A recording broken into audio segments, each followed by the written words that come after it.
સ્પેશિયલમાં આપનું સ્વાગત છે। આપની સાથે હું છું શિવાની। સૌપ્રથમ તો આપ સૌને પ્રજાસત્તાક દિવસની ખૂબ ખૂબ શુભકામના। આજે દેશભરમાં 74મા પ્રજાસત્તાક દિવસની ઉજવણી કરવામાં આવે છે। આજે સૌ લોકો દેશભક્તિના રંગમાં રંગાયેલા હોય છે। તો આજના દિવસનું શું મહત્વ રહેલું છે, શા માટે આજના દિવસે પ્રજાસત્તાક દિવસની ઉજવણી કરવામાં આવે છે અને સાથે આજના યુવાનોમાં આજના દિવસનું કેટલું મહત્વ છે, બંધારણ વિશે આજનો યુવા શું જાણે છે, તેના વિશે આપણે જાણીશું। કારણ કે બંધારણનું મહત્વ આપણા દેશમાં અત્યારે જે ઉજવવામાં આવી રહ્યું છે 74મા પ્રજાસત્તાક દિવસની જે આજે ઉજવણી કરવામાં આવી રહી છે, આપણા બંધારણની વાત કરવામાં આવે 26 જાન્યુઆરી 1950ના રોજ આપણું બંધારણ અમલમાં આવ્યું અને આપણું બંધારણ વિશ્વનું સૌથી મોટું બંધારણ છે। કારણ કે આપણું બંધારણ જ્યારે લખવામાં આવ્યું તે પહેલાં આપણે વિશ્વના 60 દેશોના બંધારણ વાંચ્યા અને ત્યારબાદ આપણું બંધારણ લખવામાં આવ્યું અને 26 જાન્યુઆરી 1950ના રોજ તેને અમલમાં મૂકવામાં આવ્યું। તો આજના બંધારણ વિશે આજનો યુવા પેઢી કેટલું સજાગ છે, યુવા પેઢી આજના બંધારણ વિશે કેટલું જાણે છે અને સાથે આપણા બંધારણનું શું મહત્વ રહેલું છે, બંધારણમાં કેટલા ફેરફારો કરવામાં આવ્યા છે અને પ્રજાસત્તાક દિવસની ઉજવણી આજે જ કેમ કરવામાં આવે છે તેના વિશે આપણે આજે ચર્ચા કરીશું। આપણી સાથે ચર્ચામાં જોડાયા છે કપિલ શાહ કે જેઓ બંધારણ નિષ્ણાંત છે, હર્ષ સંઘાણી કે જેઓ યુવા વર્ગ છે। આ બંનેનું સ્વાગત છે। કપિલજી, સૌપ્રથમ હું તમને ક્વેશ્ચન પૂછવા માંગીશ કે આજના દિવસનું સૌપ્રથમ શું મહત્વ રહેલું છે, શા માટે આજે દેશભરમાં પ્રજાસત્તાક દિવસની ઉજવણી કરવામાં આવે છે? જી નમસ્તે। સૌપ્રથમ તો જીટીપીએલના તમામ દર્શકોને ગણતંત્ર દિવસની ખૂબ ખૂબ શુભકામનાઓ। સૌપ્રથમ તો આપણે જ્યારે આઝાદ થયા 15મી ઓગસ્ટ 1947, ત્યારબાદ આપણે 26મી જાન્યુઆરી 1950ના દિવસે બંધારણ અમલમાં આવ્યું, એટલે એ દિવસથી આપણું બંધારણ જે છે સ્વીકારાયું અને ત્યારબાદ તેનો અમલ થયો। તો અમલ થયો એની સાથે સાથે દેશને પ્રજાતંત્ર જાહેર કરવામાં આવ્યું। પ્રજાતંત્ર એટલે શું?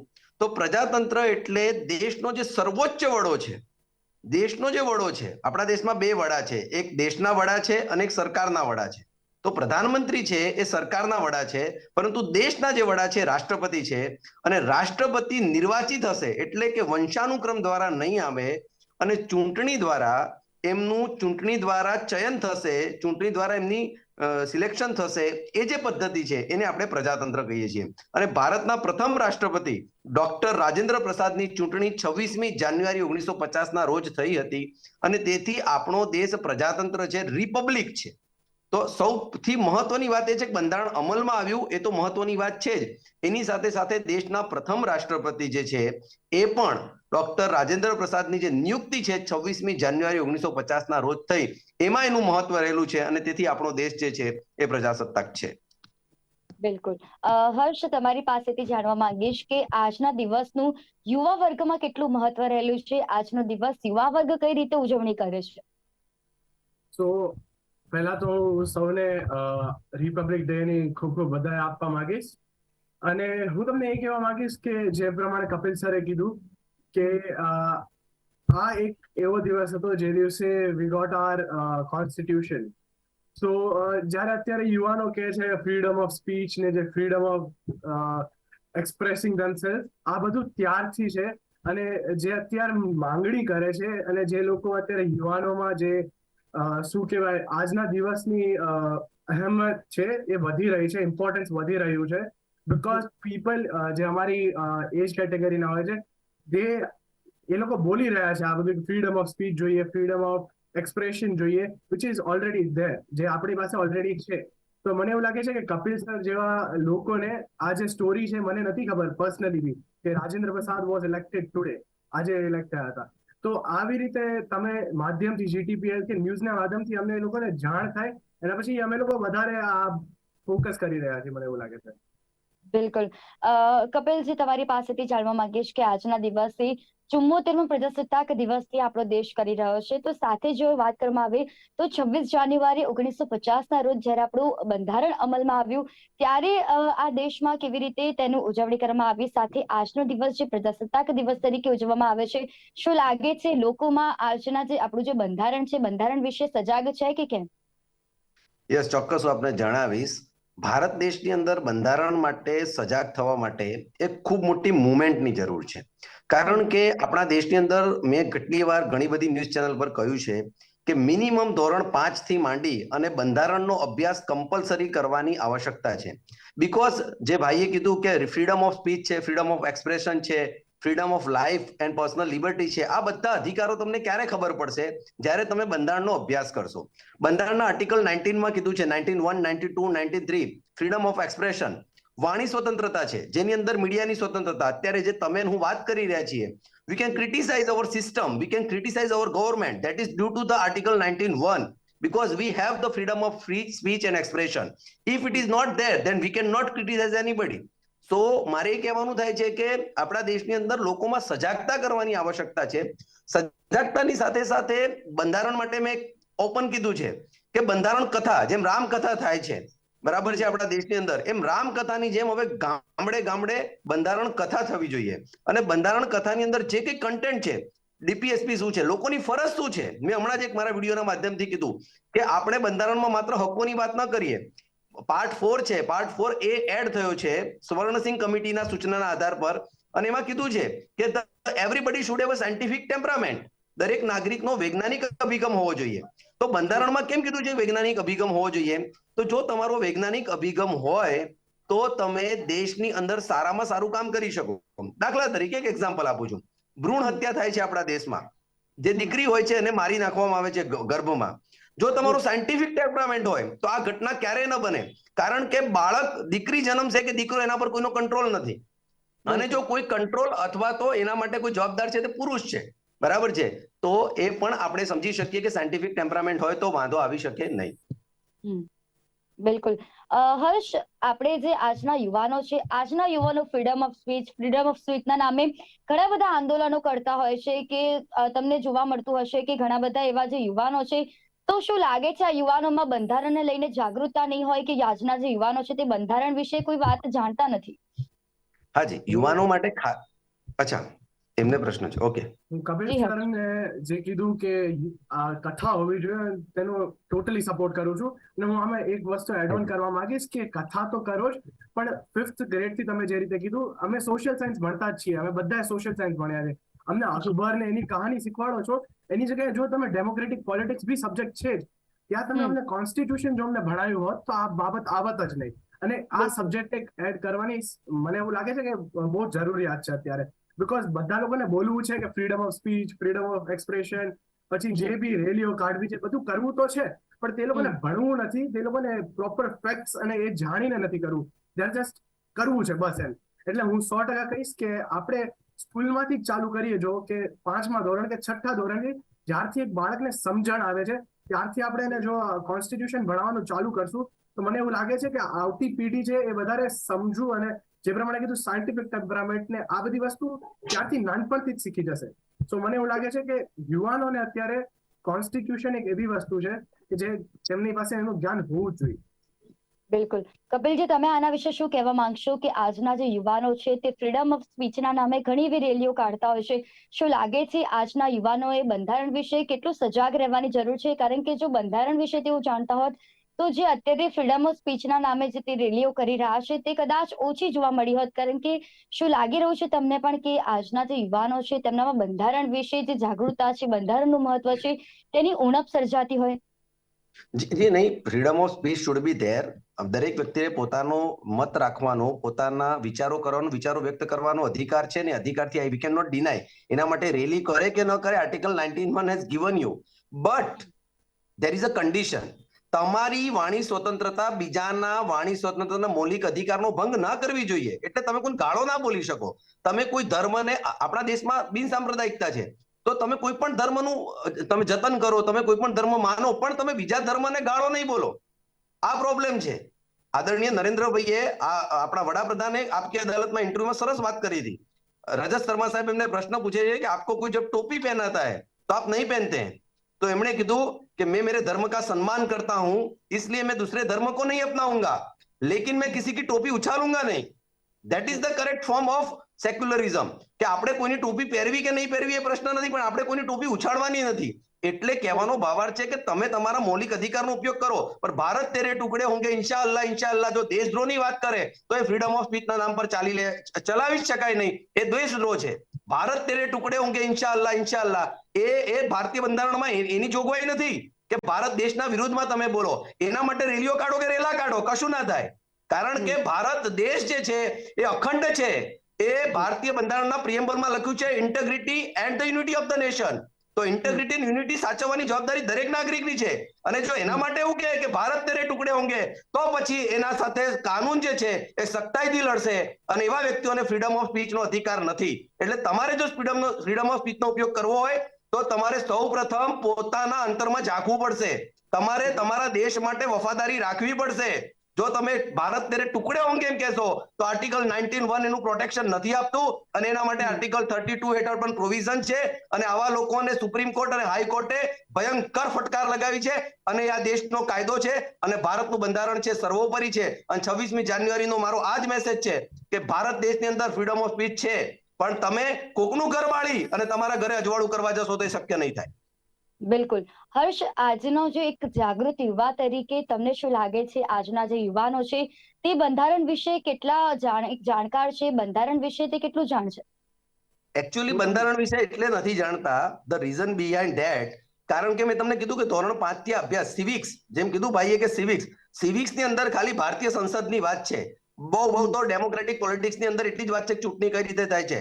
આર્ટિકલ 19 થી માંડીને 22 સુધી કઈ રીતે તમારા અધિકારો છે, તમારી ફરજ શું છે. આર્ટિકલ 51A જે જસ્ટિસ સ્વર્ણસિંહ કમિટી અને જસ્ટિસ વર્માની કમિટીના આધાર પર બંધારણમાં 74th કોન્સ્ટિટ્યુશન અમેન્ડમેન્ટ થયું ત્યારે એને એડ કર્યો છે. તો એ વસ્તુ જાણવાની જરૂર છે. Sorry, 44 amendment, sorry, year was 76 but 44th amendment. Second thing કે યુવાનો જો જાણતા નહીં હોય ને તો યુવાનોની જવાબદારી છે જાણવાની. એના માટે તમે એવું કહો કે ignorance of law is not excuse to the law. એટલે તમે એમ કહો કે અહીંયા ટ્રાફિકની અંદર વન વે હતો મને ખબર નથી, તો ignorance of law is not excuse to the law. કાયદાની અજ્ઞાનતા એ કાયદા માટેનું કોઈ બહાનું નથી. તમારી જવાબદારી છે, દેશનો કાયદો છે, તમારે ભણવો જોઈએ, શીખવો જોઈએ. યુવાનોને ન ખબર હોય તો આજે ઘણા બધા માધ્યમ છે, સોશિયલ મીડિયા છે, યુટ્યુબ ચેનલ છે, મારી પોતાની યુટ્યુબ ચેનલ છે, તમે એને સબસ્ક્રાઇબ કરી શકો. અને એના માધ્યમથી હું એવરીડે કોન્સ્ટિટ્યુશન વિશે કઈ ને કઈ માહિતી આપતો હોઉં છું. આજના દિવસે પણ આપે જ્યારે મને કીધું તો મેં સવારે મારા ગમે એટલું હોય પણ મને બંધારણનો વિષય આવે એટલે સ્વાભાવિક દેશના લોકોને ખબર હોવી જોઈએ. તો આ યુવાનોને તો પોતાની જાતે શિક્ષિત કરવા પડશે. જો સ્કૂલમાં અભ્યાસક્રમ થાય અને શરૂ થાય તો એ તો બેસ્ટ છે. મારી દ્રષ્ટિએ ધોરણ 5 થી સ્ટાર્ટ કરવાની આવશ્યકતા છે.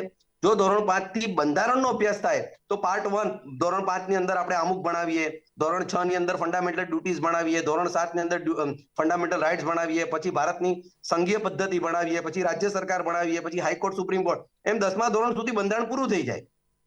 પણ આવું કરવાની આવશ્યકતા છે. અને મેં જે ગાંધી કથાનો કન્સેપ્ટ જેમ કીધું, ગાંધી કથા, રામકથા, કથાનો કન્સેપ્ટ એટલો જ છે કે દરેક વ્યક્તિને બંધારણ વિશે કાયદાનું જ જ્ઞાન નહીં હોય ને તો પછી આગળ આપણે કંઈ કરી શકવાના નથી. That was the pivotal my point, that is my main point. બિલકુલ. હર્ષ, તમે આના વિશે શું કહેવા માંગશો? આજની જે યુવા શક્તિ છે તે બંધારણ વિશે જે જાણતી નથી તે જાણે અને બંધારણને ઓળખે તે માટે શું કરવું જોઈએ? પહેલા તો તમે જે મને પ્રશ્ન પૂછ્યો હતો કે યુવા શક્તિ જાણે છે કે નહીં, તો હું તમને એક વાતથી જ કહીશ કે જે ફ્રીડમ ઓફ સ્પીચની રેલી કાઢે છે એ ફ્રીડમ ઓફ સ્પીચના કારણે જ કાઢી શકે છે. એ તો એને ખબર હોવી જોઈએ કે બાજુના દેશ જ છે આપણા, ક્યાં યુવાનો ગાયબ થઈ જાય છે સામે બોલે તો દેશની ગવર્મેન્ટની સામે. એમને પણ ખબર જ છે અમને બધાને કે ચાઇના છે કે કોઈ બી દેશો છે કે આ યુવાનો સામે નથી બોલી શકતા સરકારને. તો આ હું વાત કહીશ કે ફ્રીડમ ઓફ સ્પીચ અને ફ્રીડમ ઓફ એક્સપ્રેશનના કારણે, આર્ટિકલ 19ના કારણે જ એ લોકોને રેલી કાઢવાનો હક મળે છે. બાકી એ લોકોને કોઈ હક બી નતો બીજા દેશોમાં જોવા જઈએ તો. ને આ હું વાત કહેવા માંગીશ કે જે હું જે સ્કૂલમાં ભણું છું, જેમ કે કેલ્વેટ સોલિવ ઇન્ટરનેશનલ સ્કૂલ, આઈવી સ્કૂલ છે, અમારી પાસે અમે લોકો સાયન્સ, કોમર્સ, આર્ટ્સ બધું ભણીએ છીએ, પણ અમારી પાસે કોઈ એવો સબ્જેક્ટ નથી કે જેમાં અમને લોકોને કોન્સ્ટિટ્યુશન ભણાવે. તો એવું કહીશ કે નેશનલ લેવલ ઉપર જ નહીં બટ ઇન્ટરનેશનલ લેવલ ઉપર there should be a movement કે જેમાં બધા સ્ટુડન્ટને એક લો ભણાવવામાં આવે. બીકોઝ નાનપણથી જ જો તમારે ડિસિપ્લિન રાખવી હશે યુવાનોમાં તો લો જે ભણ્યા હશે they would definitely inculcate discipline in themselves. તો લો એક ખાલી કોન્સ્ટિટ્યુશન માટે જ હેલ્પ નહીં કરે પણ યુવાનોને, તેના દેશને વધારે પડતું ડિસિપ્લિન્ડ બનાવવા માટે 100% હેલ્પ કરશે એવી મારી માન્યતા છે. બિલકુલ. કપિલજી, બંધારણમાં અવારનવાર સુધારા આવતા રહેતા હોય છે. શું લાગે છે કે તે કેટલા અંશે યોગ્ય છે? બંધારણમાં જે સુધારા આવી રહ્યા છે તે કેટલા અંશે યોગ્ય કહી શકાય? જી દેખીએ, આપણે જ્યારે બંધારણ બન્યું ત્યારે આપણો દેશ 1950 ની વાત છે. આ our constitution was started in 1946 through cabinet mission of India, and at that time we have decided to make a constitution of a visionary people. Around 60 committees were formed સાહિત્ય કમિટી અને સરદાર વલ્લભભાઈ પટેલ, આપણા ગુજરાતમાંથી કમા મુનશી સાહેબ, આ બધા લોકો, BR આંબેડકર સાહેબ, આ બધા લોકો ખૂબ નિષ્ણાત લોકો હતા અને વિશ્વના 60 ઉપરના દેશોના બંધારણનો અભ્યાસ કરીને આપણું બંધારણ બનાવ્યું. પણ તમને જાણો છો કે જમાનો બદલાય છે, ફેશન બદલાય છે, વ્યવસ્થાઓ બદલાય છે, રીતભાત બદલાય છે, પદ્ધતિઓ બદલાય છે, તો ચેન્જીસ આર રિક્વાયર્ડ. એટલે આર્ટિકલ 368 માં there is a provision to amend the constitution of India. Why that provision has been given? Because if that provision is not given, then the बदलती दुनिया के साथ हमको बदलना पड़ेगा. Right to information was not there. 6 થી 14 વર્ષના બાળકોને મફત અને ફરજિયાત શિક્ષણ આપવું એ આપણા દેશની 1950 માં કદાચ તાકાત નથી, પરંતુ આજે આપણી તાકાત છે કે આપણે 6 થી 14 વર્ષના બાળકને મફત અને ફરજિયાત શિક્ષણ આપી શકીએ. કોમન સિવિલ કોડ એને ડાયરેક્ટિવ પ્રિન્સિપલમાં મૂક્યો કે દરેક દેશમાં એક દેશ में एक विधान, दो प्रधान, दो विधान, दो कानून नहीं चलेंगे. તો આ દેશની અંદર 2 કાનૂન છે ધાર્મિક દ્રષ્ટિએ. તો આર્ટિકલ 44 હેઠળ ડીપીએસપી માં લખ્યું છે કે કોમન સિવિલ કોડ આવવો જોઈએ, સમાન નાગરિક સંહિતા, યુનિફોર્મ સિવિલ કોડ. તો એની પણ અત્યારે રાજ્ય કમિટી રચવાનું ચાલુ કર્યું છે. ગુજરાતે પણ તમને ખ્યાલ છે કમિટી રચી છે. તો દરેક દેશમાં ધર્મના આધારે કાયદો ના હોવો જોઈએ. તો ધર્મના આધારે કાયદો ન હોવો જોઈએ એના માટેની વ્યવસ્થા બંધારણમાં આપી છે. હવે એને અમેન્ડમેન્ટ કરવું પડે. 6 થી 14 વર્ષના બાળકને આજે આપણે મફત ફરજિયાત શિક્ષણ આપી રહી છે. કાલે આપણો દેશ જો એડવાન્સ થશે, આપણા જોડે વધારે આર્થિક સદ્ધરતા થશે, તો આપણે હાયર એજ્યુકેશન એ પણ ફ્રી કરી શકીએ. તો એના માટે બંધારણની અંદર એમેન્ડમેન્ટની જોગવાઈ છે ને કોઈ ખોટી નથી, સુધારા કરવા જોઈએ. પરંતુ બંધારણીય સુધારાઓ કેશવાનંદ ભારતી વિરુદ્ધ કેરલા રાજ્ય કેસ છે 1976, એની અંદર સુપ્રીમ કોર્ટે કીધું છે all the constitutional amendments should be in the concentration with the basic structure of the Indian constitution. ભારતીય બંધારણના મૂળભૂત ઢાંચાને અસર ન કરે. મૂળભૂત ઢાંચો શું છે? મૂળભૂત ઢાંચો છે સંપ્રદાય, બિન સાંપ્રદાયિકતા. મૂળભૂત ઢાંચો છે unity and integrity of the nation. મૂળભૂત ઢાંચો છે જ્યુડિશિયલ રિવ્યુ. એને અસર ન કરે એ રીતે જ મૂળભૂત જે બંધારણની અંદર જે અમેન્ડમેન્ટ કરવાના છે, સુધારા કરવાના છે, કરી શકાય. ત્રીજી સૌથી ઇમ્પોર્ટન્ટ વસ્તુ છે, તમે મને કીધી કે બંધારણીય સુધારાઓ યોગ્ય છે કે નહીં. બંધારણીય સુધારા યોગ્ય એટલા માટે છે કારણ કે સંસદને સત્તા આપેલી છે આર્ટિકલ 368 હેઠળ, 368 હેઠળ, અને સત્તાનો દુરુપયોગ પણ ના કરી શકે. જો કરવા જાય તો સુપ્રીમ કોર્ટ બેઠી છે, because supreme court is the solely custodian of the Indian constitution. એ ભારતીય બંધારણનું સંરક્ષક છે, એ ઇન્ટરપ્રિટર છે. તો એનું ઇન્ટરપ્રિટેશન કરશે અને જો એ ખોટી રીતે હશે તો એને નલ એન્ડ વોઇડ ગણશે. જેવું આર્ટિકલ 368 માં થયેલું છે. ઇન્દિરા ગાંધી સરકાર જ્યારે એમનો અમેન્ડમેન્ટ કર્યો તો that amendment was stand null and void. એને રદ કરવામાં આવ્યો હતો. એટલે સંસદની અપાર સત્તા છે, પરંતુ એ સત્તા મૂળભૂત ઢાંચાને કોન્સન્ટ્રેશનમાં રાખીને, મૂળભૂત ઢાંચાને એના વિશ્વાસમાં લઈને કરવાનું છે. એટલે બંધારણીય સુધારો થવો જોઈએ, એમાં કોઈ પ્રશ્ન છે નહીં. એ આપણે સાઉથ આફ્રિકાના બંધારણમાંથી સ્વીકારેલું છે. બિલકુલ.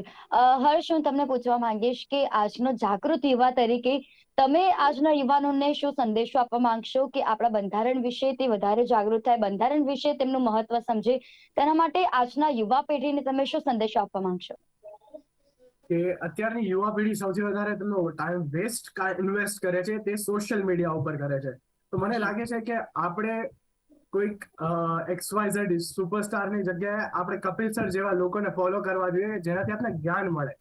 અને આપણે કોઈ પણ રેન્ડમ લોકોને, જે લોકોને નાચતા જોઈએ છે, ગાતા જોઈએ છે, it's a source of entertainment. હું 100% માનું છું કે એન્ટરટેન થાવ, બટ આપણે નોલેજ મળે ને જે સોશિયલ મીડિયામાંથી, તેટલી ગ્રેબ કરો. અને કોન્સ્ટિટ્યુશન એક એવી વસ્તુ છે જેને મારો પોતાને તો મને ખૂબ રસ છે, પણ મને એટલા બધા મળ્યા નતા કોઈ વેઝ કે from where I can learn. આજે મને મળ્યો છે તો હું પણ આ ઓપોર્ચ્યુનિટીને ગ્રેબ કરીશ.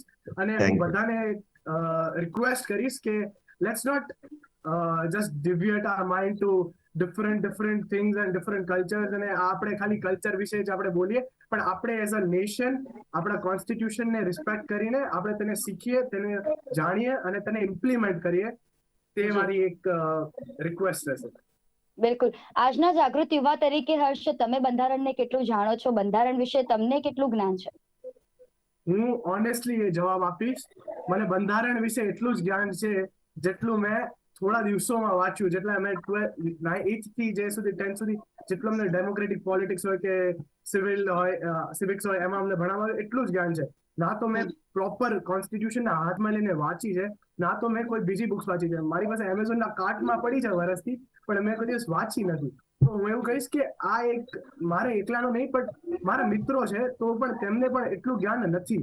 કોઈ પણ હોય. અમે જ્યારે વિધાનસભામાં ગયા હતા, જે પહેલી વિધાનસભા યુવાનો માટે યોજાઈ હતી, તેમાં અમને લોકોને જ્યારે સિલેક્શન ચાલતું હતું ત્યારે અમને આ જ ક્વેશ્ચન પૂછવામાં આવતા હતા કે વોટ ઇઝ આર યુસીસી શું છે, યુનિફોર્મ સિવિલ કોડ ને તો ત્યારે હું એક માનીશ કે ધી સ્કૂલ પોસ્ટ છે કે જે સંસ્થા છે જે અમને યુવાનોને આવી નવી નવી તક આપતી રહે છે. તો હું કહીશ કે એ સંસ્થા છે જેણે અમને આવું એક માર્ગ દેખાડ્યો કે you need to learn constitution, you need to have knowledge about all this current affairs. તો મને લાગે છે આવી સંસ્થાઓએ પણ સ્કૂલ જોડે જોડાવું જોશે અને કપિલ સર જેવા જોડે લોકો જોડે કોલેબરેટ કરીને they can provide a proper course to everyone. અને આ જ ટાઈમ ઉપર યુસીસી જ્યારે યુનિફોર્મ સિવિલ કોડ છે એના વિશે અમે લોકો 700 થી ઉપર અમે છોકરાઓ હતા, યુવાનો હતા, અંદાજે કદાચ 12 થી 18 વર્ષની ઉંમરના હતા. અને હું તમને કહેવા માંગીશ કે આઉટ ઓફ 700 ઓલમોસ્ટ અમે 650 સ્ટુડન્ટ્સ વર સપોર્ટિંગ યુસીસી, કે જેટલું જ અમને જ્ઞાન હતું કે તે પછી કોઈ મુસ્લિમ હોય, શીખ હોય, બધા જ કમ્યુનિટી, બધી જ કાસ્ટના લોકો હતા, but we were supporting it because અમારા લોકોનો વી વોન્ટ નો કોન્સ્ટિટ્યુશન. અમને ભલે કોન્સ્ટિટ્યુશન નથી ખબર, પણ બધાનો યુવાનોનો ધ્યેય એક જ છે કે ભારતનો ઝંડો સૌથી ઉપર હોવો જોઈએ, પછી ઇન્ફોર્મેશન ટેકનોલોજીમાં હોય, એજ્યુકેશનમાં હોય કે ક્યાંય પણ હોય. તો અમને લોકોને એવું છે કે ધ્યેય એક જ છે, ખાલી હવે રાહ ચીંધવા વાળા અમારે લોકોને શિક્ષકો અને ઓર્ગેનાઇઝેશન, ઇન્સ્ટિટ્યુશન્સ જોઈએ છે. બિલકુલ. કપિલજી, આજના ફક્ત યુવાનો જ નહીં પરંતુ કેટલા એવા લોકો છે, આજના જે વડીલો છે, તેમને પણ ક્યાંક ને ક્યાંક બંધારણના જે નિયમો છે, જે આર્ટિકલ્સ છે, તેના વિશે અજાણ છે. તે લોકો માટે તમે શું કહેવા માંગશો? જી શ્યોર. જો કોઈ પણ હોય, હર્ષભાઈને પણ આજે મને આનંદ થયો કે એમને બહુ નિખાલસતાપૂર્વક કીધું કે એમને પણ બંધારણનું બહુ ઓછું નોલેજ છે. પણ હું હર્ષભાઈને કહીશ કે મારી પણ બુકલેટ છે, કપિલ શાહ મારા અને શિલ્પ કપિલ શાહ, શિલ્પ કપિલ શાહ. તમે યુટ્યુબ ચેનલ જો તમે કરશો શિલ્પ કપિલ શાહ, તો તમને એમાં મારા બધા બંધારણના લેક્ચર્સ મળશે. અને બંધારણ પર મેં ડેપ્થ એનાલિસિસ સ્ટડી કર્યો છે, જેટલું સમજ્યો છું. ઓલમોસ્ટ મેં બંધારણ વિશે મેં પોતે તૈયારી કરવા માટે અથવા સમજવા માટે મેં 22 ઉપર બુક્સ વાંચી છે. દુર્ગાદાસ બસુ જે છે એમની પણ વાંચી છે. ત્યારબાદ અમારી સંસદ સુભાષ કશ્યપ સાહેબ, એમને લાઈવ સાંભળ્યા છે, ખૂબ સેમિનાર એટેન્ડ કર્યા છે. અને બંધારણની અંદર પાર્લામેન્ટરી કોમેન્ટ્રીઝ વાંચી છે. નોટ ઓનલી ધ કોન્સ્ટિટ્યુશન, મને બાયલોઝ જે છે, પાર્લામેન્ટરી બાયલોઝ છે, એટલે જે આપણા જે લોકસભાના રૂલ્સ છે એ પણ વાંચ્યા છે. રાષ્ટ્રપતિનું ઇલેક્શન કઈ રીતે થાય છે તો એ બંધારણમાં નથી. એ બંધારણમાં ખાલી પદ્ધતિ છે, by means of secret ballot, single transferable vote અને પ્રોપોર્શનલ રિપ્રેઝન્ટેશન. પણ એ પદ્ધતિ શું છે એના માટે આખું ગેઝેટ બહાર પાડ્યું છે ભારત સરકારે. તો આવા જે ગેજેટ્સ બહાર પાડે છે મિનિસ્ટ્રી, એ લો મિનિસ્ટ્રી પર અવેલેબલ છે. તો કોઈ પણ વ્યક્તિ લો મિનિસ્ટ્રીની વેબસાઇટ ખોલે, તેના ઉપર ગુજરાતીમાં પણ બંધારણ અત્યારે અવેલેબલ છે, નાનકડી બુકલેટ છે. તમે લો મિનિસ્ટ્રી પર જાઓ, www.law ministry of India જે છે, તો તમને એ બંધારણ મળી જાય. તો કોઈ પણ વ્યક્તિ આજે મોબાઈલ ઇઝી છે. બીજું, મોબાઈલમાં એક એપ્લિકેશન છે કોન્સ્ટિટ્યુશન ઓફ ઇન્ડિયા ઇંગ્લિશમાં, અને ગુજરાતીમાં એક એપ્લિકેશન છે ભારત કા સંવિધાન, હિન્દીમાં, સોરી, ભારત કા સંવિધાન. આ બંનેમાં બંધારણ વિશે ખૂબ સારી માહિતી આપેલી છે, એટલે તમે નોર્મલી જો વાંચો. બીજું કે કેટલા બધા યુટ્યુબર્સ છે કે જે કોન્સ્ટિટ્યુશન ઉપર જ વાત કરે છે. દાખલા તરીકે હું મેક્સિમમ કોન્સ્ટિટ્યુશન પર વાત કરું છું. હું કોઈ પણ ડિબેટમાં જઉં છું તો પણ I am talking only about constitution. તો આવા છે રામ જેઠમલાની જેવા લોકો છે જે એક્સપર્ટ છે લોના, તો એમને સબસ્ક્રાઇબ કરી અને તમે એની રીલ્સ જોવો. દરેક વસ્તુમાં કંઈક ને કંઈક. હમણાં 2 દિવસ પહેલા જ આપણા ગુજરાત સમાચારની અંદર એક સરસ લેખ આવ્યો હતો. તો એ લેખ તમે ન્યૂઝપેપરના લેખ, આર્ટિકલ્સ વાંચો. તો આ રીતે જો તમે કરો તો મેક્સિમમ તમારું કોન્સ્ટિટ્યુશન વિશેનું નોલેજ થઈ જાય. અને હું તમને કહી શકું કે જો કોઈ પણ નાગરિકને બંધારણ વિશે પ્રોપર નોલેજ થઈ ગયું તો એ પોલીસથી નથી ડરવાનો, એ વ્યવસ્થાથી નથી ડરવાનો, અને કાયદાનું પાલન કરવાનું છે. અને દરેક જગ્યાએ, દાખલા તરીકે હું તમને કહું કે દાખલા તરીકે પોલીસ તમને પકડવા આવે, એક્ઝામ્પલ તરીકે, તો પોલીસ જોડે આપણે કહીએ છીએ, મૂવીમાં આવતું હતું કે તમારે પાસે સર્ચ વોરંટ હે, તો વોરંટ વગર ધરપકડ ના થઈ શકે. આર્ટિકલ 22 માં લખેલું છે. આર્ટિકલ 19 માં ગુનેગારના અધિકાર છે. નોબડી કેન બી હેન્ડકફિંગ વિધાઉટ, એનો ગુનો પુરવાર ન થાય ત્યાં સુધી હથકડી ના બાંધી શકાય. નો ડબલ જીઓ પાર્ટી. તો આ બધું ક્યારે કરી શકાય? જ્યારે તમને કાયદાનું જ્ઞાન હોય. જો તમને કાયદાનું જ્ઞાન ન હોય તો તમે આવા કોઈ કાયદા સામે લડી શકો નહીં. આપણે જાણીએ છીએ કે લોકો જ્યારે હાઈકોર્ટમાં, સુપ્રીમ કોર્ટમાં જાય છે તો એડવોકેટને લાખો કરોડો રૂપિયાની ફી આપે છે. કેમ આપે છે? Because he has knowledge of constitution and law. તો એ તમને બધી રીતે ફાયદાકારક છે. અને સામાન્ય પ્રજાને જો કાયદો ખબર હશે તો એક તો ખોટું કામ નહીં કરે. પહેલા તો લોને પોતાના હાથમાં નહીં લે. અને બીજી વસ્તુ કે એવા સંજોગોની અંદર કે જ્યારે આવું કઈ ઘટના બને તો પણ એ પોતાના લોના આધાર પર, જ્ઞાનના આધાર પર 100% સાચો ન્યાય પણ મેળવી શકે. એટલે દરેક વ્યક્તિને મેં કીધું કે યુટ્યુબર્સ છે, ઘણા બધા વેબસાઇટ્સ છે, ખાસ કરીને મિનિસ્ટ્રી ઓફ લો એન્ડ જસ્ટિસની વેબસાઇટ છે, એના પર ગુજરાતીમાં પણ બંધારણ છે. ગુજરાતીમાં પણ, એવું નહીં હિન્દીમાં. એ પણ તમે ડાઉનલોડ કરી શકો. અને એ સિવાય બંધારણની એપ્લિકેશન ઘણી બધી માર્કેટમાં અવેલેબલ છે. તમે એના દ્વારા પણ, અને અમેન્ડમેન્ટ, આ બધી વસ્તુઓ બિલકુલ કપિલજી, એવું કરી શકાય. બિલકુલ કપિલજી, આપ બંને અમારી સાથે જોડાયા અને આ વિષય ઉપર ચર્ચા કરવા બદલ આપ બંનેનો આભાર. Thank you so much. તો આજે દેશભરમાં 74મા પ્રજાસત્તાક દિવસની ઉજવણી કરવામાં આવે છે. આજના દિવસે લોકો દેશભક્તિના રંગમાં રંગાયેલા હોય છે અને આજે બંધારણનું શું મહત્વ રહેલું છે તેના વિશે આપણે જાણ્યું. અને સાથે આપણા જે બંધારણની વાત કરવામાં આવે તો આપણું બંધારણ વિશ્વનું સૌથી મોટું બંધારણ છે. તો આપણા બંધારણ જ્યારે લખવામાં આવ્યું તે પહેલાં વિશ્વના 60 દેશોના જે બંધારણ છે તે પહેલાં વાંચવામાં આવ્યા અને ત્યારબાદ 26 જાન્યુઆરી 1950ના રોજ આપણું બંધારણ અમલમાં આવ્યું. તો આજનો જે દિવસ છે તે રાષ્ટ્ર પર્વ તરીકે ઉજવવામાં આવે છે. તો આજે વિવિધ જગ્યાએ પણ તેની ઉજવણી કરવામાં આવી. તો આજે જે 74મા પ્રજાસત્તાક દિવસ છે તે આપ સૌને શુભકામના તેના વિશે. હાલ આ ડે સ્પેશિયલમાં બસ આટલું જ. ફરી મળીશું. નમસ્કાર.